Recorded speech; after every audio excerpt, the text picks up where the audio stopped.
Tonight, efforts to avert a crisis in the Solomon Islands. Another shot at peace in the Middle East. And a Tasmanian cyclist ready to take on the world.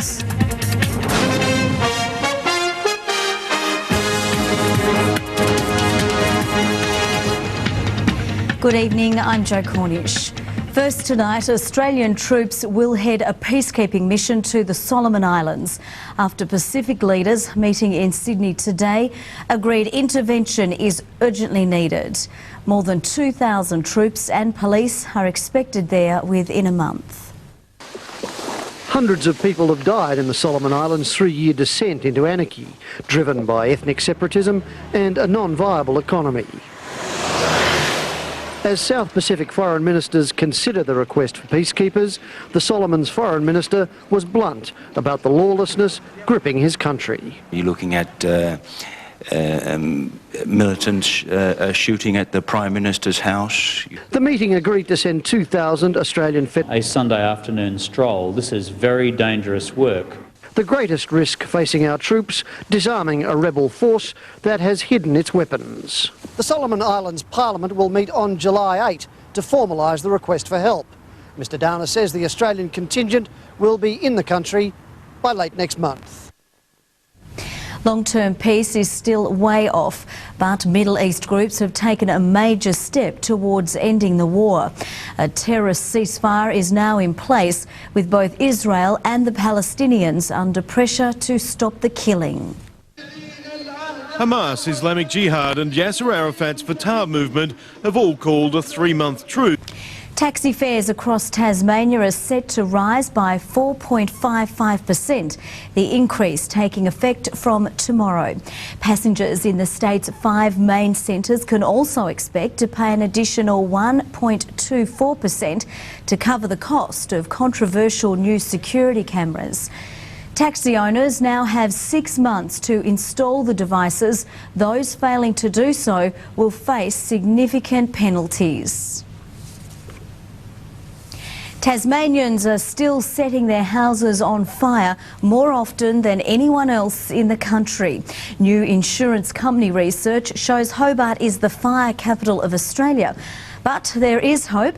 The incidence of house fires are falling, albeit slowly.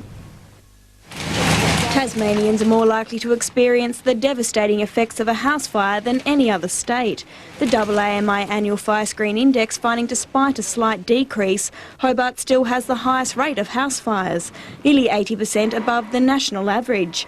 And Launceston doesn't fare much better, taking second place honours. To be careful with their fires, with fires in their homes, cooking fires, heat-related fires, and to make sure too that they've got a working smoke alarm installed.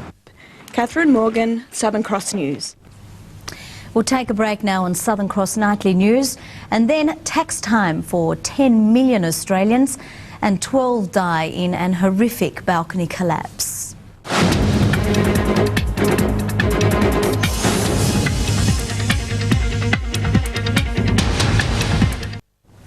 Welcome back. Hollywood has lost another legend with the death of Katharine Hepburn, voted the 20th century's greatest screen actress. The winner of 4 Academy Awards, Hepburn was 96 but had no fear of death, having said it's how you live that counts. This was the first time the world saw Katharine Hepburn on the big screen. It was 1932.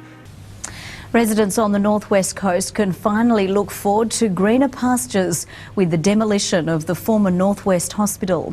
But it comes amid claims of mishandling regarding the removal of the asbestos-riddled building. This Burnie eyesore, once the Northwest Regional Hospital, was bought by private investors in 1996, stripped bare and then forgotten. No issue with any sort of secret agenda here. We're just trying to get the site down as soon as we possibly can and look forward to it being a clean greenfield site. Kerry Webb, Southern Cross News. In Chicago, at least 12 people died when a third-floor balcony jammed with partygoers collapsed into the street. About 50 people, mostly students, were crammed onto the porch at around midnight when it suddenly gave way. It smashed through the second and first floor balconies, plunging into a basement stairwell. Most of those killed had been standing on the lower balconies. 57 people were injured. City authorities said the decking wasn't meant to hold so much weight. Today marks the end of the financial year, and that means tax time. This year, the Australian Taxation Office is cracking down on people claiming work-related expenses and rental income. Over the next few months, 10 million Australians will lodge their tax returns. This year, there are 3 ways to meet the lodgement deadline of October 31. You can fill out a tax pack, visit a registered accountant, or jump on the web for anyone who's been affected by drought or bushfire. Andrew Hart, Southern Cross News. On to finance news now with the latest from Shadforth, the financial advisors. And the Australian stock market closed the financial year on a weaker note today, with the banking, resources and retail sectors dragging on the bourse. Currently, $1 Australian is trading at 66.72 US cents. The day in sport is up next with Rob Fairs, and the Kangaroos coach could be in hot water, Rob. Yeah, after clashing with umpires yesterday, Joe. That shortly. And Ralph Schumacher powers Williams to victory in Germany. It's the European Grand Prix.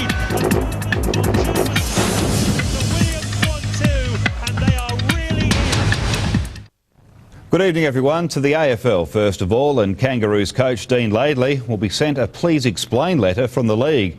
It comes after he criticised an umpiring decision during the Roos' narrow loss to West Coast yesterday. An unforgettable road trip for Laidley, facing a possible $5,000 fine from the AFL after a verbal stoush with the umpires at three-quarter time of yesterday's match. The Roos coach adamant a crucial 50-metre penalty fell well short, therefore denying John Baird any real chance of kicking the goal. Laidley taking the matter up with the umpires again at the airport last night.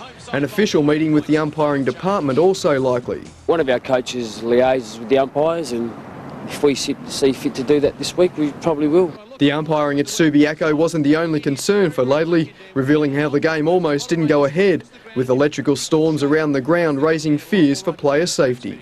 Well, more details are emerging about the incident at a Hobart night spot, which has left one Devils player charged with assault and at the centre of a police investigation. A group of 5 Devils were celebrating the mid-season break at Salamanca when they were involved in a fight on Hobart's nightclub strip. Police confirming an 18-year-old male was subject to injuries resulting in him losing consciousness, later taken to Royal Hobart Hospital. Police and the Devils not revealing the identity of the charged. I won't be hiding behind anything, but certainly not in a position to make any comment at this stage. Southern Cross News understands an underage player was also with the group of Devils at the time. Police say investigations into the incident are ongoing and are not ruling out further charges. We have a code of conduct that all the players are aware of, and certainly if there are any sort of misdemeanours in that area, we'll deal with them when the results of all of these activities are known and well and truly known. Armstrong suggesting the off-field headaches, including the suspension of former skipper Nathan Howard, has had little impact on the group. None at all. Of more concern, a training venue for this week. The Devils hoping to take to Bellerive on Wednesday, with North Hobart ruled out of the equation. It gets an enormous amount of traffic. They do a very good job to keep it up to scratch, and they've been a bit cautious at the minute, and rightly so. AFL Tasmania Chairman Peter Hodgman and GM Scott Wade have met with outgoing AFL CEO Wayne Jackson and his favoured successor, Andrew Demetrio, in Melbourne today. The success of Tassie footy on the agenda, as well as winning over support for AFL games at Bellerive Oval. In the meantime, however, York Park continues to win praise. We love it, and it's been very profitable for us as far as wins. I think we've only lost the one game, and that was to one of the best sides in it, so we'll keep coming. Dylan Howard, Southern Cross News. Well, Ralph Schumacher has outdone brother Michael to win the European Grand Prix in Germany. Juan Pablo Montoya made it a 1-2 finish for Williams, with Aussie Mark Webber finishing in the points again, claiming 6th place. It was Jacques Villeneuve in the wars early on. And Villeneuve's binned it. He's managed to control it though. And that's Monday Sport, Joe. Thanks, Rob. We'll take a break, then Murph joins us with the weather.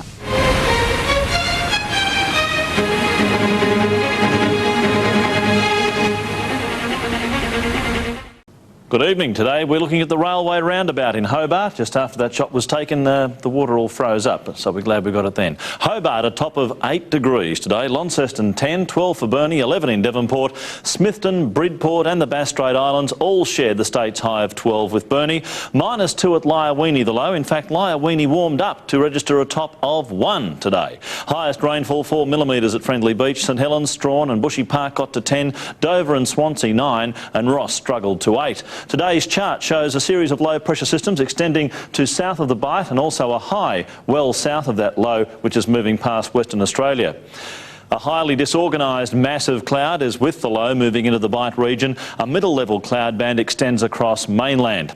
Cellular cumulus cloud is affecting the southeastern half of the state today. That's also drifting over southern Victoria. Tomorrow, the trough over southern Australia will weaken. The high will only move slightly to the east. This will continue the southerly winds over the state, more southeasterly in fact, and up to around 30 knots over the northeast tonight.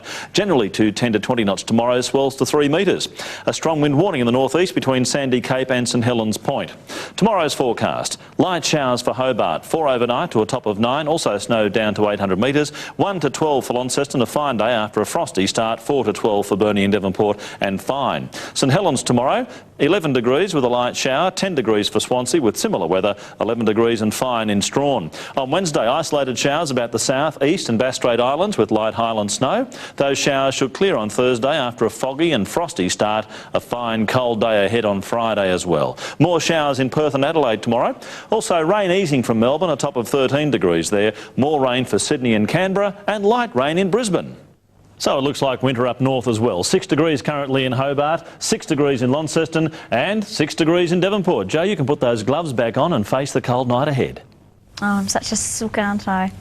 Finally tonight, Huonville High School is turning organic, the first Tasmanian school to introduce organic farming to its curriculum. The farm school has dedicated 4,000 square metres of its land, and a staff member with extensive organic experience has been employed to supervise the development. And that is the news for this Monday. Thanks for your company. I'm Jo Cornish. Good night.